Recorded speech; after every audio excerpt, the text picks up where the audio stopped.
여러분 안녕하세요. 오늘은 예비 고1 독서 지문 7강 수소전기차에 대해서 수업을 진행하도록 하겠습니다. 우리 수소전기차 지문을 수업하기 앞서서 여러분한테 얘기해주고 싶은 것들이 있는데요. 우리 독서 지문에 인문, 사회, 과학 주로 이 세 분야가 이제 항상 동시에 출제가 되곤 하는데 이 과학기술 지문에 있어서 우리가 주로 눈여겨봐야 할 문제 유형이나 내가 지문을 읽으면서 주로 어떤 것들을 중점적으로 살펴봐야 하는지 먼저 언급을 한 다음에 지문에 들어가도록 하겠습니다. 먼저 과학기술 지문에서는 이 중심 화제에 대한 원리 및 과정이 주로 보기 문제의 도식화에 적용하는 문제가 출제되곤 합니다. 여러분이 이 원리와 과정을 이 도식화된 그래프 또는 그림 또는 표에 적용을 할 줄 알아야 문제를 처리할 수 있습니다. 그리고 이 지문에 제시된 세부 정보는 일치, 불일치 문제 또는 서술범주를 비교하는 문제로 출제되는데요. 이 문제를 처리하기 위해서 과연 우리가 어떻게 지문을 분석해 봐야 하는지 오늘 선생님과 함께 수업해 보도록 하겠습니다. 자동차에서 배출되는 오염물질로 인한 선생님이 계속해서 인과 언급하고 있습니다. 오염물질로 인한 대기 오염 및 기후 변화 문제가 심각해지면서 세계 각국은 온실가스의 배출 억제를 위하여 위해라는 말이 나왔을 때는 목적을 가리킨다 라고 얘기했습니다.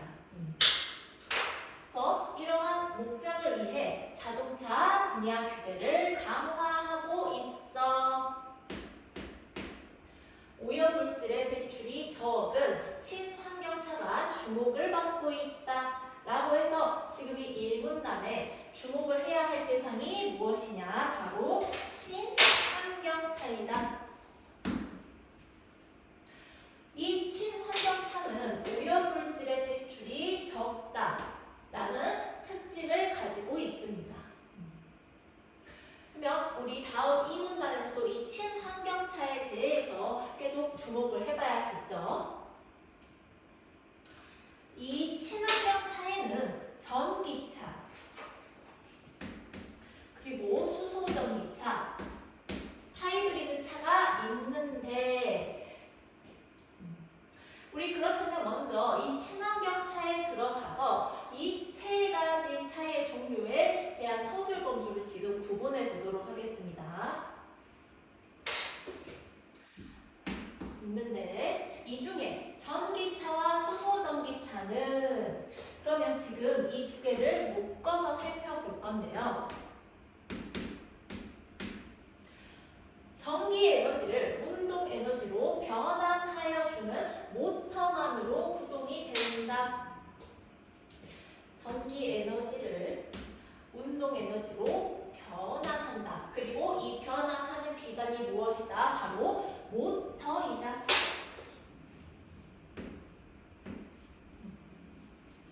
그리고 하이브리드 차는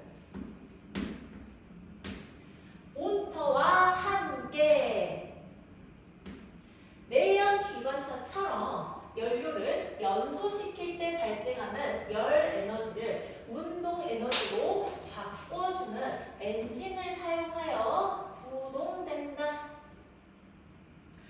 그러면 우리 전기차와 수소전기차는 모터만으로 구동이 된다고 했는데요. 이 하이브리드 차는 모터와 함께 엔진을 사용하여 구동된다고 합니다. 근데 지금 이 첫 번째 문장의 길이가 너무 기니까 우리 관용어구를 찾아서 우리가 살펴봐야 될 정보를 한번 체크해 보도록 합시다. 먼저 모터와 함께 이 엔진은 내연기관차처럼 열 에너지를 운동 에너지로 바꿔주는 엔진을 사용한다 라고 얘기했었는데요. 그렇다면 이 엔진은 하이브리드 차와 그리고 내연 기관차 모두 가지고 있는 공통점에 해당합니다. 그리고 이 전기차, 수소전기차, 하이브리드 차는 이 모터라는 공통점을 지니고 있는데요. 이것을 다시 한번 이 빈 곳에 정리해 보도록 하겠습니다. 먼저 전기차였죠. 이 전기차 그리고 수소전기차는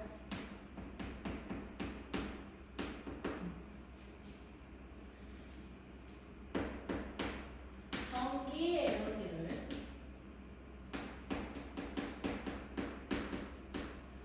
운동 에너지로 바꿔주는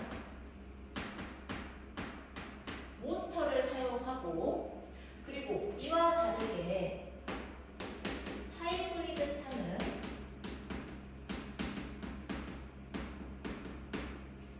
모터 플러스 엔진을 동시에 사용한다. 그리고 이 엔진은 무엇이냐? 열 에너지를 운동 에너지로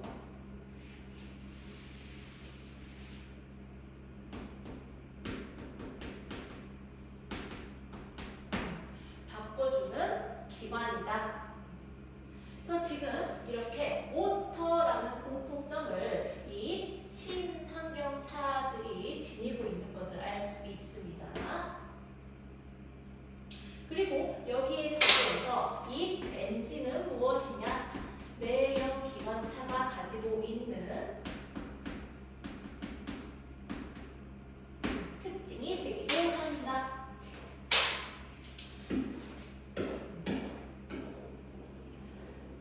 이어서 내연 기관차는 마찰 제동 장치를 사용하므로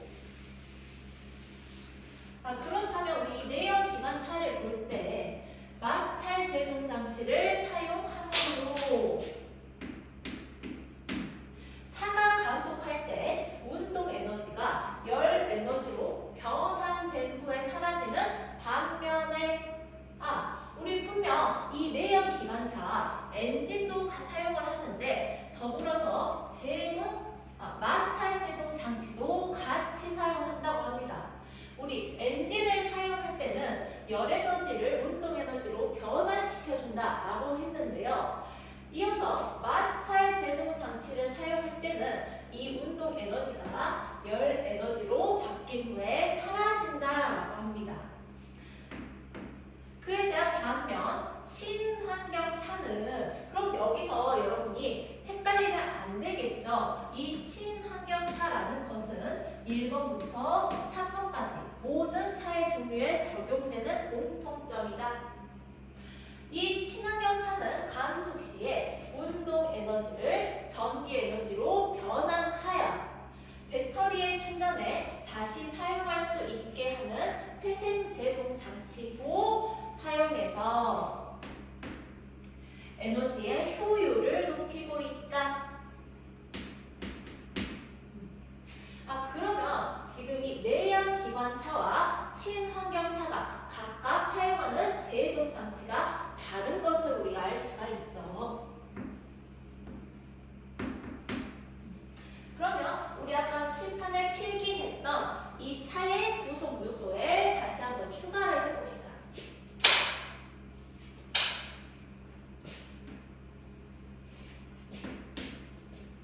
플러스 회생 제동 장치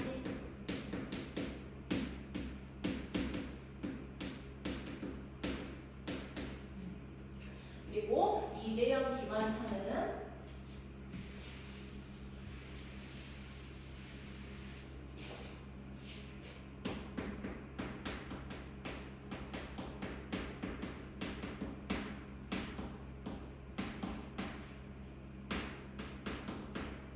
엔진 플러스 마찰 제동 장치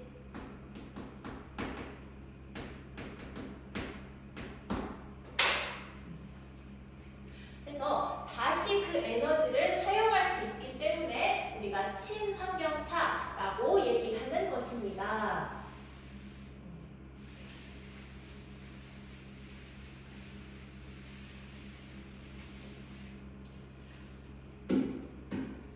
하이브리드 차는 출발할 때는 전기 에너지를 이용하여 모터를 구동하고, 지금 출발할 때라는 상황이 전제되어 있죠. 그렇다면 우리 주행할 때 또는 감속할 때의 상황 또한 주어질 수 있다는 것을 인지하고 있어야 합니다. 그리고 여기 전기 에너지를 이용한다라고 얘기를 했었는데요. 이것은 우리 방금 앞문단에서 얘기를 했었죠. 우리 생각나지 않는다면 여기 칠판에 필기된 부분을 보도록 합시다. 이 전기 에너지는 어디서 나오는 것이다? 바로 모터에서 나오는 것이다. 그래서 하이브리드 차가 이 모터를 사용하고 있음을 다시 한번 언급해주고 있는 것입니다. 이 전기 에너지를 이용하여 모터를 구동하고, 주행 시에는 주행 상황에 따라서 모터와 엔진을 적절하게 이용하므로 일반 내연 기관차보다, 우리 뭐뭐보다 라는 말이 나왔을 때는 비교를 가리키는 단어이죠. 이것보다 연비가 좋고 배기가스가 저감되는 효과가 있다. 그래서 지금 하이브리드 차의 어떤 장점에 대해서 언급하고 있습니다. 전기와 수소 전기차는 엔진 없이 모터를 사용해 전기 에너지만으로 달리는 차라고 할 수 있다. 그러면 지금 이 3문단에서는 이 하이브리드 차와 전기 및 수소 전기차의 특징이 대조되어 있는 것을 우리가 알 수 있습니다. 그래서 엔진 없이 모터를 사용하여 전기 에너지만으로 달리는 차라고 할 수 있다. 먼저 전기차는 고전압 배터리에 충전을 해 전기 에너지를 모터로 공급하여 움직인다.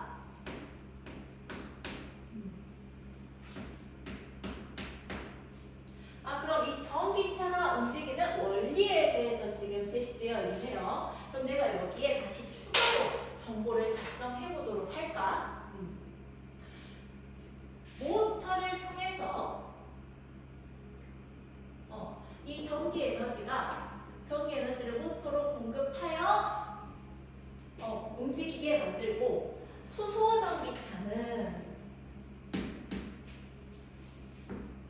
연료 탱크에 저장된 수소를 연료 전지를 통하여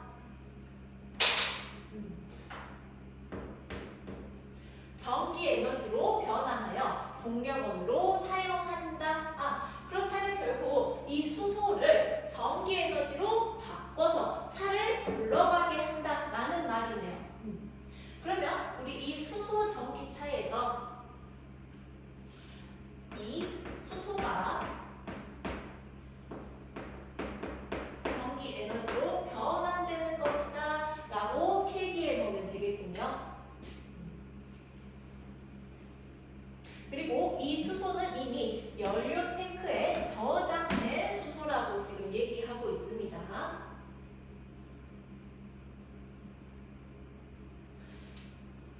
그렇다면 연료 전지는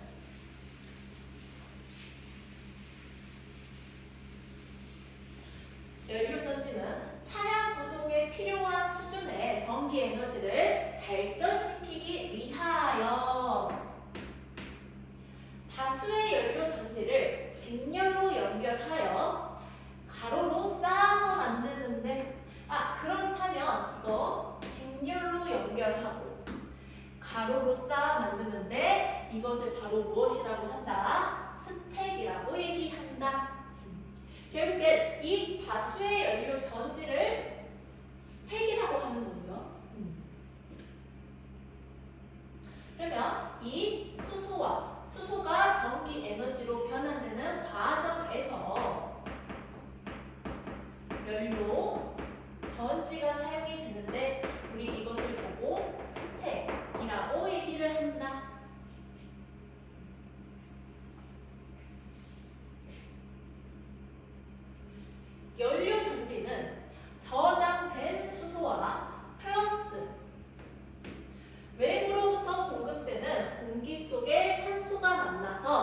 일어나게 되는 산화 그리고 환원 반응 과정을 통하여 전기 에너지를 생성하는데 지금 계속해서 수소 전기차에 전기 에너지가 생성되는 과정이 제시되고 있습니다.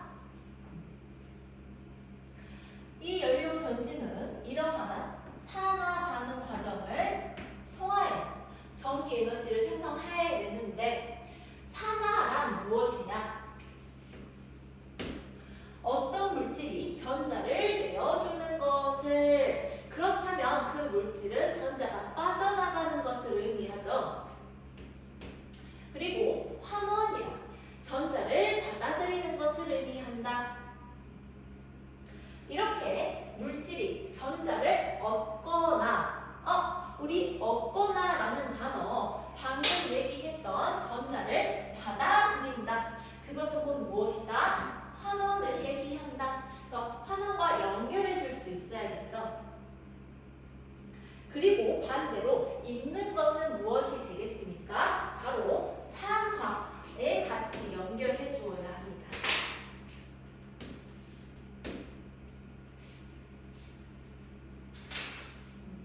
그리고 이렇게 전자를 얻거나 잃는 것, 즉 산화와 환원을 이온화라고도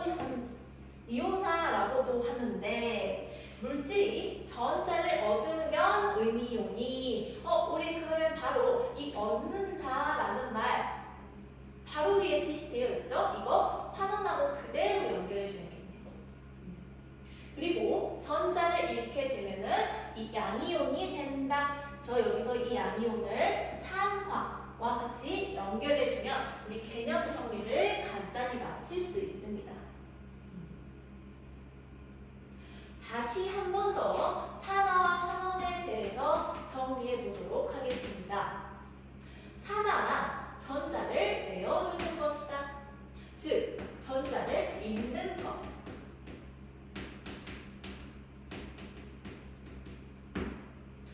반대로 환원이란 전자를 얻는 것. 그래서 이 전자를 얻는 것은 무엇이 된다? 음이온. 그리고 전자를 잃었기 때문에 양이온으로 바뀌게 되는 것이다. 그래서 우리가 지금 이 환원과 산화라는 과정을 이해해야 뭔가 다음 문단을 더 자세하게 이해할 수 있을 것 같은 느낌이 들어요.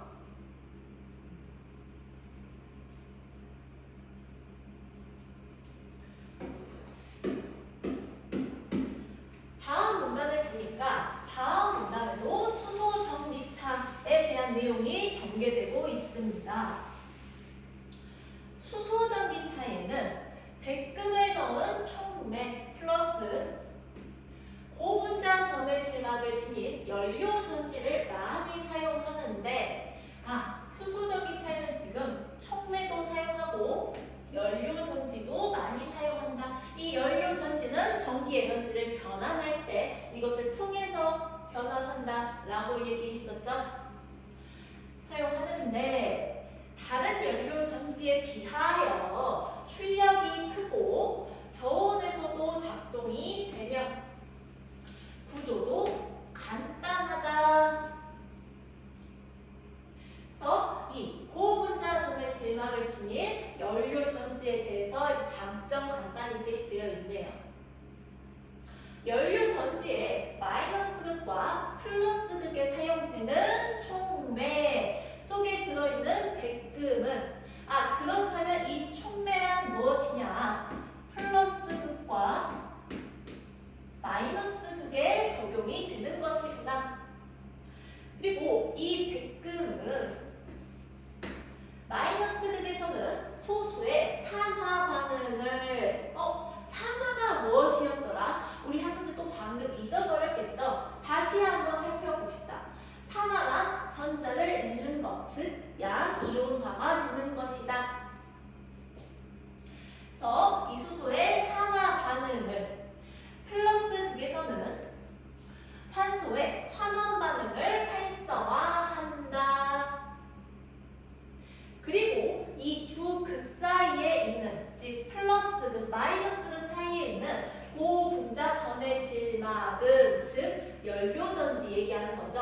이 말은 양이온의 이동은 돕고 음이온과 전자의 이동은 억제하는 역할을 한다. 그렇다면 우리 생각을 해봅시다. 왼쪽을 마이너스라고 해볼까요? 이 마이너스 극에서 플러스 극으로 이동을 해야 하는데 이 가운데 있는 고분자 전의 질막은요, 이 안에서 플러스 극의 이동은 좋아하지만 마이너스 극의 이동은 좋아하지 않는다라고 얘기하고 있습니다. 그래서 여기까지 해서 수소전기차의 구성기관 및 그 속에 들어있는 어떤 다양한 물질에 대해서 살펴보았습니다.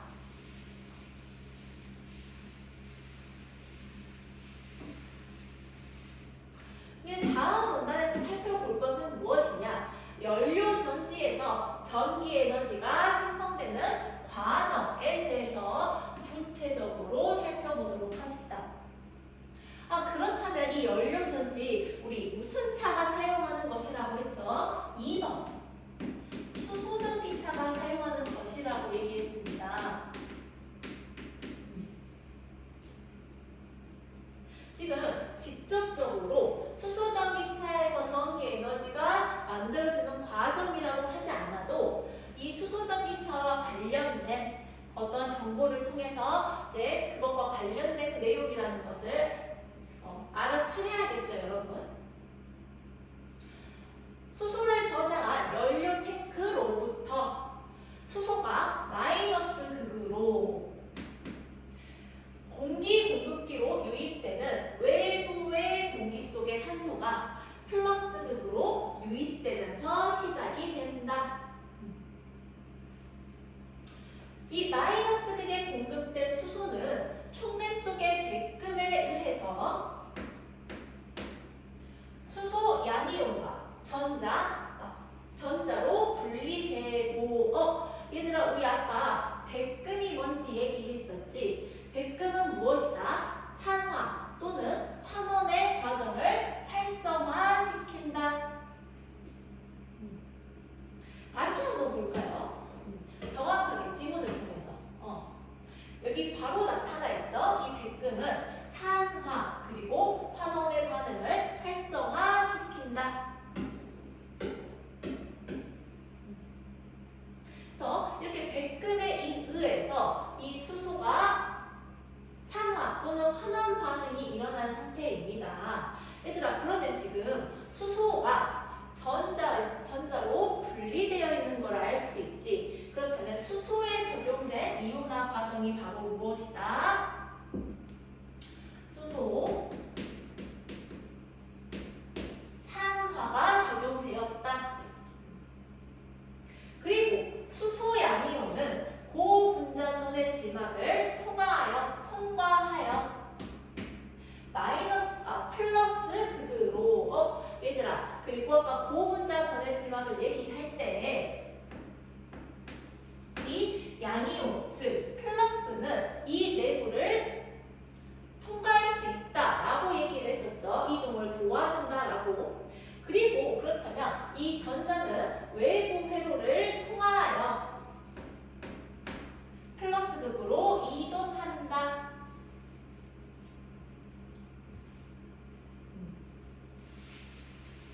그러면 좀 지우고 이렇게 전자가 외부 회로로 흐르면서 우리가 알고 있는 전기 에너지가 발생하는데 이 생성된 전기 에너지는 모토로 전해져서 동력원이 되고 이제 모토로 전기 에너지 공급된다라고 얘기했었죠. 그렇게 해서 동력원이 되고 일부는 배터리에 축전된다. 그러면 우리 이것도 소설본주로 나눠볼 수 있겠지. 이 전기 에너지 일부는 동력원, 일부는 배터리에 저장이 되는 것이다. 플러스 극에서는 공급된 산소가 외부 회로를 통해서 이동해 온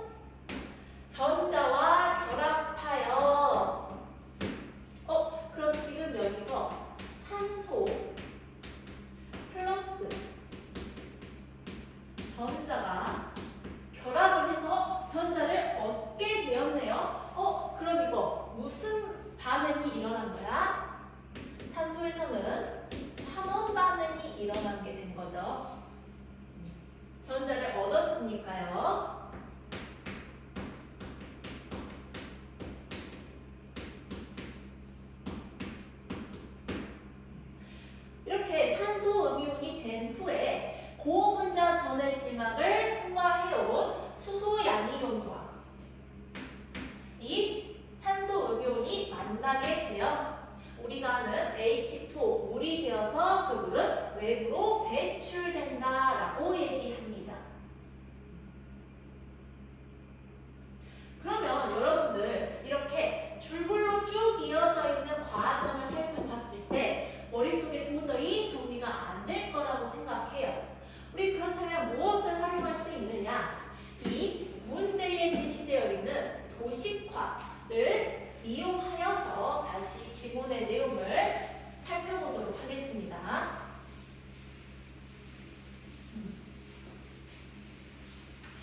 지금 보니까 이 커다란 그림이 바로 수소의 연료 전지가 되겠죠. 그래서 우리 이 A, B, C, D에 제시된 내용을 그대로 적어보도록 하겠습니다.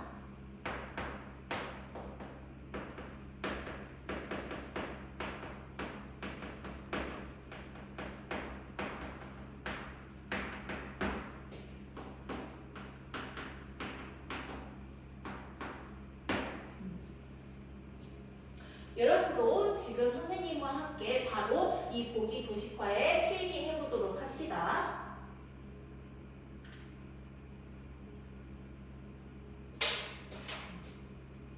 먼저 이 수소는요, 이미 연료 탱크에 저장되어 있는 수소가 마이너스 극을 통해서 들어온다라고, 마이너스 극 쪽으로 들어온다라고 얘기했습니다. 그리고 이 산소는요, 외부 공급기를 통해서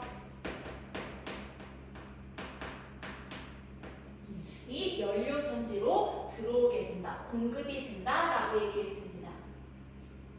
먼저 이 수소에서 산화 반응이 일어나게 되는데요.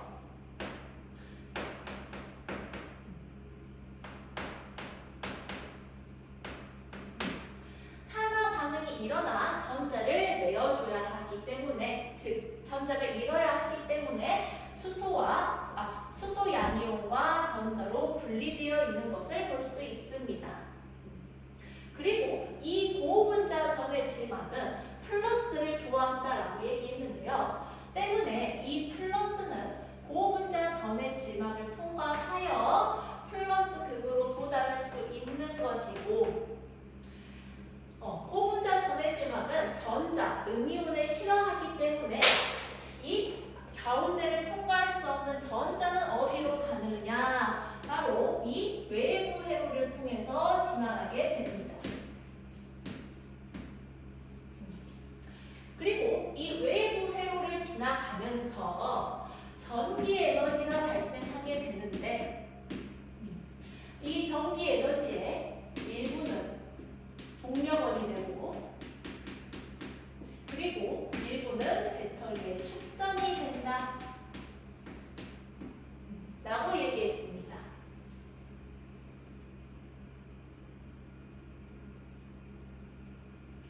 그렇게 이 외부 회로를 통해서 산소 쪽으로, 플러스 극 쪽으로 들어온 전자는 이 산소와 만나서 산소 음이온화가 되는데요.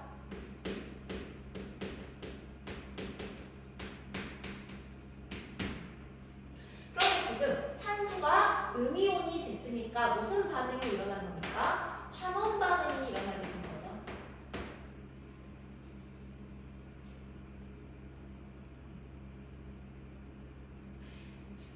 그렇게 이 산소 음이온과 수소 양이온이 만나서 무엇이 됩니까? 이 두 개가 만나서 우리가 알고 있는 H2O에 물이 되어서 외부로 배출되는 것이다.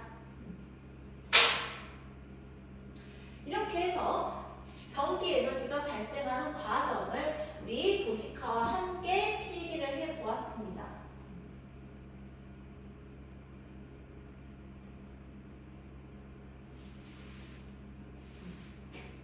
우리 그러면 이왕 푼 김에 보기 문제를 처리하고 넘어가도록 할까요? 여러분이 잊어버리기 전에.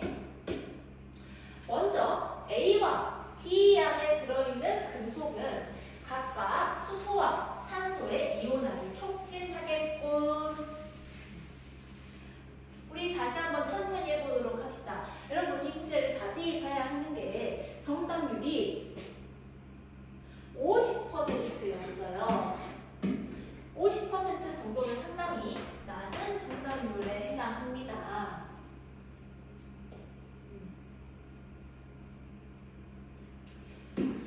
그래서 이렇게 선생님이 수업 처음에 얘기했던 것처럼 여러분들이 보고 있는 이 과정을 도식화에 적용할 수 있어야만 선지를 처리할 수 있다. 언제까지나 감으로 문제를 풀어서는 안 되겠죠? 봅시다. A 마이너스와 B 플러스 극에 들어있는 금속은 이 금속 무엇이었더라? 바로 백금이다. 이 백금은 각각 수소와 산소의 이온화를 촉진한다. 촉진하죠, 여러분. 그리고 이 이온화는 무엇이었습니까? 수소는 산화, 산소는 환원이었습니다. 우리 지금 도식화의 필기한 거 그대로 다시 반복하고 있는 거예요. 그리고 고분자 전의 지막을 통하여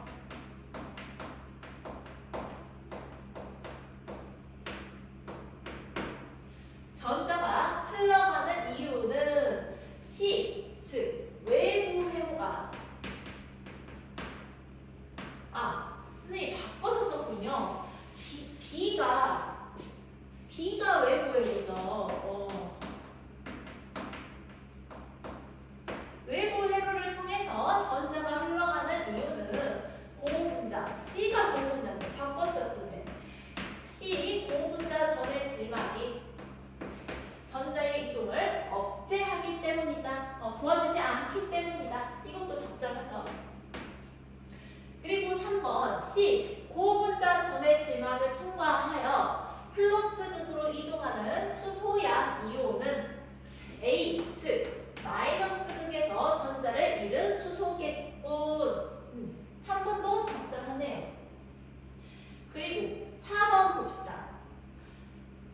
A 마이너스 극과 D 플러스 극에서 분리된 전자는 이라고 했는데 얘들아 분명 우리 A극 마이너스 극에서 수소는 전자가 분리되었습니다. 그런데 이 플러스 극에서 산소는 전자 분리되었으니까 오히려 전자를 얻게 되죠. 그래서 4번 선지가 이 2번 문제의 정답이 되는 것이다. 그리고 5번 D에서는 수소 양이온과 산소 이온이 결합하여 물이 생성되겠군. 5번도 적절하죠.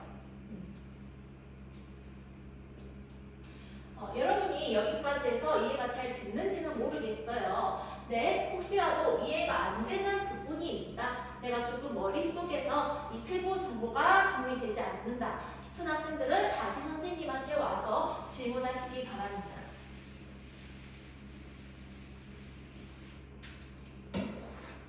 다시 이어서 본문 들어갑시다. 수소전기차에 사용되는 이 수소는 가솔린의 3배나 되는 단위 질량당 에너지 밀도를 지니고 있어서 에너지 효율이 높다.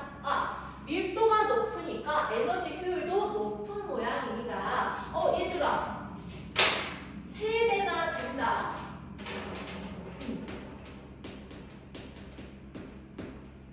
양이 더 많으니까 3배나 되는 밀도를 지니고 있어 에너지의 효율이 높다. 이거 지금 무슨 관계니?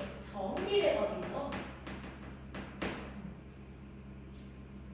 선생님이 항상 얘기했습니다. 방향성과 관련된 정보들은 먼저 방향 체크해주고 정비례인지 반비례인지 우리 판별해보기로 얘기했어요.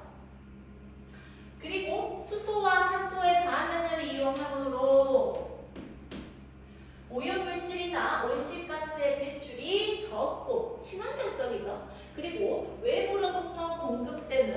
공기를 필두로 정화하여 사용한 후에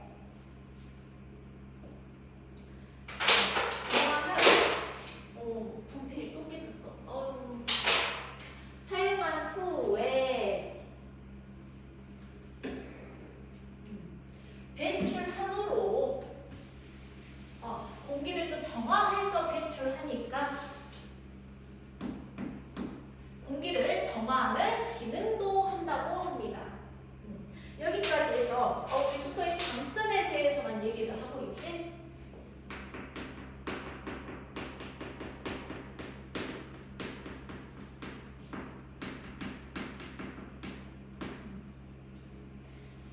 그러나 고가의 백등과 고분자 전해질막을 사용해서 연료 전지를 제작하여 가격이 비싸다는 점, 아무래도 고가니까 부담스럽겠죠. 그리고 수소는 고압으로 압축해야 하므로 폭발할 위험성이 커서 보관과 이동에 어려움이 있다는 점, 즉 아직 해결해야 될 문제점도 남아있다. 그럼 지금 그러나 다음에 제시된 정보들은 모두 수소 전기차의 단점이 되겠네요.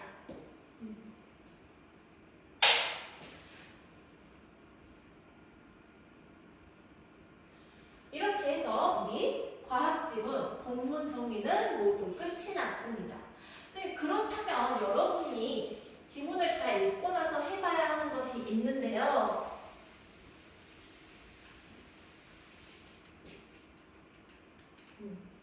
바로 이제 우리 글의 구조에 대해서 살펴보아야겠죠. 이번엔 좀 더 크게 보도록 합시다. 한 2문단을 걸쳐서.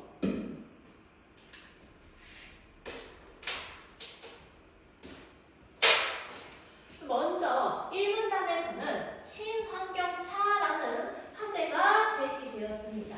여기 빈 곳에 써볼게요. 먼저 친환경차.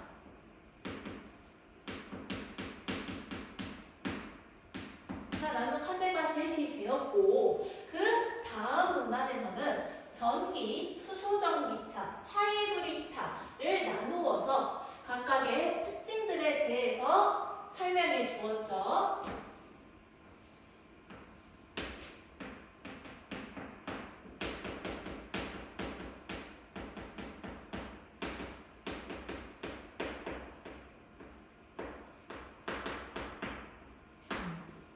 그리고 이 친환경차와 대조되는 차가 무엇입니까? 바로 내연기관차 아닙니까?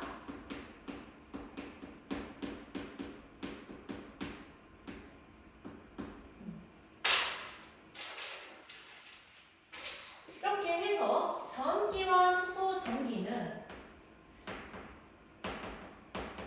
모터만으로 구동이 되는 차였고요.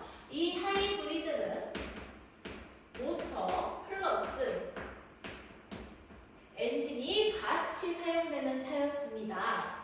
그리고 이 내연기관차는 엔진을 사용하여 구동되는 차였어요. 그리고 이와 더불어서 우리 내연기관차 같은 경우에는 마찰 제동 장치를 이용하였는데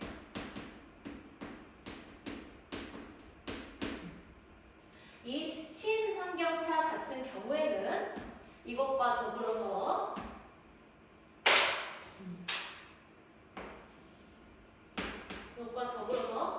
회생제동 장치, 맞아. 회생제동 장치였지.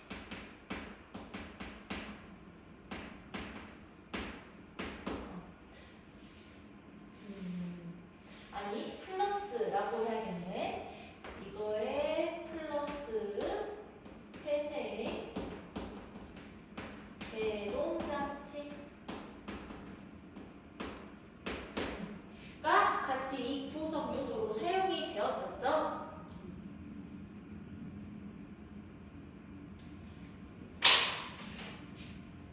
그런데 이때 이 전기차와 수소전기차는 전기 에너지를 운동 에너지로 변환시켜 준다.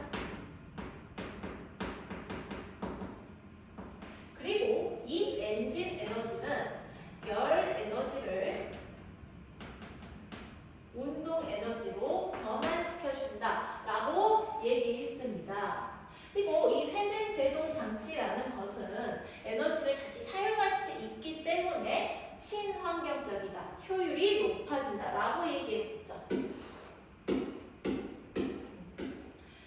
그리고 우리가 살펴봐야 할 이 수소 전기에서는 연료 전지를 사용하여 전기 에너지를 변환하는데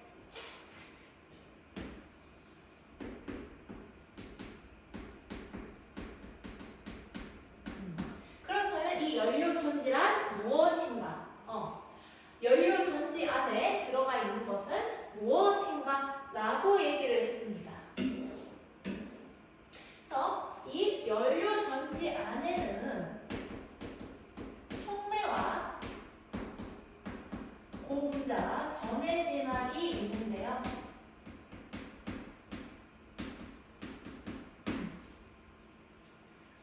이 촉매와 고분자, 전해질막 안에서 산소와 수소의 환원 및 산화 과정이 일어나게 되고 그 과정에서 전기 에너지를 발생한다라고 얘기했습니다. 그리고 이제 마지막 문단에서는 그러한 수소 전기차에 대한 장점 그리고 단점을 통해서 이 수소 전기차가 친환경적이다라는 것을 같이 살펴보았습니다. 그래서 서술범주를 구분하라는 말이 여러분한테 정보를 다 일일이 필기하고 정리해보고 그런 것이 아니라 이제 큼지막하게 내가 분류할 수 있는 개념 안에서 정리하라는 제일 상위어 아래에서 그 하위어에 대한 정보를 이제 내 펜으로 지문을 읽으면서 간단하게 체크하고 넘어가라는 말이에요. 그럼 우리 1번 문제 살펴봅시다.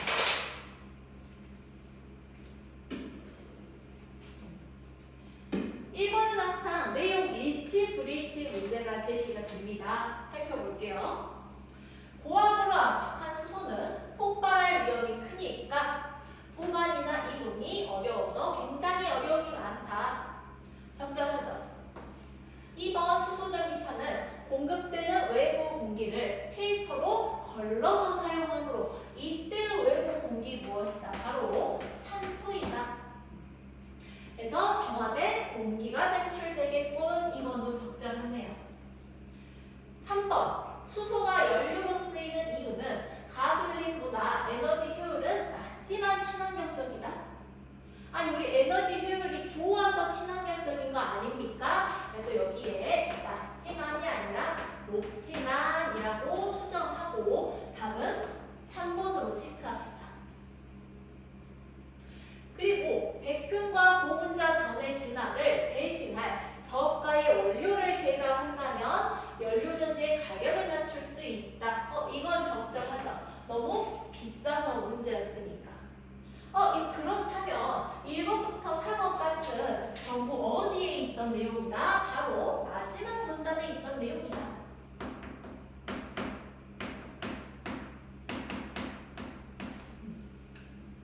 그렇다면 이 1번 문제 틀리면 안 되겠죠? 여러분이 제일 기억에 많이 남는 것이 마지막 문단 아니겠습니까? 거기 있던 정보들을 안에서 정답도 제시해 주었으니까 이런 문제를 틀리면 이제 바보나 다름없겠지. 그리고 5번 수소전기차를 부동할 수준의 전기 에너지를 만들어내려면 다수의 연료 전지를 직렬로 연결하여 만들어야겠다. 우리 직렬 플러스 가로로 연결해야 된다는 것까지 기억을 하고 있으면 좋겠죠. 이렇게 해서 1번 문제는 3번입니다. 우리 2번은 해결했으니까 3번 문제로 넘어갑시다. 이제 이 문제에서 아니나 다를까 서술범주를 나눠서 질문을 하였어요. 이때 기억부터 디귿이 무엇인지 선생님하고 차근차근 필기하도록 합시다. 먼저 기억은 전기 그리고 수소전기차 그리고 니은은 하이브리드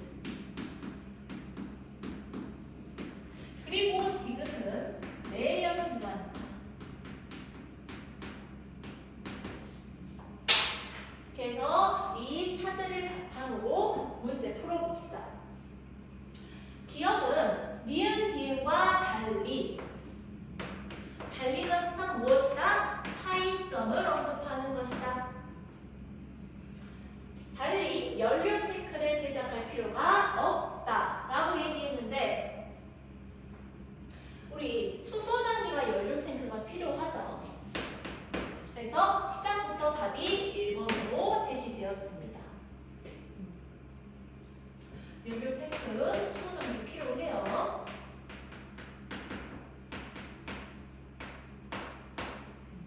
그리고 2번 니은 하이브리드는 전기 및 수소전기차에 쓰이는 모터와 내연 기관차에 쓰이는 엔진을 주행 상황에 따라서 적절히 이동한다. 2번 선지 맞습니다. 그리고 디귿은 기억과 니은을 함께 묶었는데 지금 이 함께는 바로 둘 다 뭡니까? 친환경차 라는 서술 범주로 묶인다는 거 인식해줘야겠죠. 내연기관은 가속할 때 발생하는 에너지를 자동차의 주행에 활용하지 못한다. 왜냐? 이 에너지는 바로 소멸돼 버리거든요.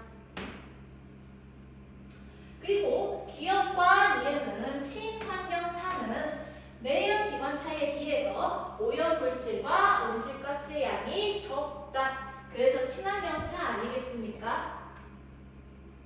그리고 5번 기억 니은은 디귿과 달리 전기 에너지를 운동 에너지로 변환하여 출발을 한다. 얘들아 이거 출발할 때 상황을 다시 한번 생각해 봐야겠지. 우리 출발할 때는 무엇을 사용한다? 모터를 사용한다고. 그래서 이 전기 에너지 모터에서 나온다는 것을 우리 알고 있어야겠죠. 여기까지 생각했다면 여러분이 지문 분석을 잘 했다라고 생각합니다. 그래서 여러분 지금 선생님과 수업하고 나서 그때서만 이제 이해를 하고 끝내는 것이 아니라 집에 가서 여러분 스스로 다시 한번 복습과 문제풀이를 해보시기 바랍니다. 복습하지 않으면 자기의 것으로 습득할 수 없으니까요.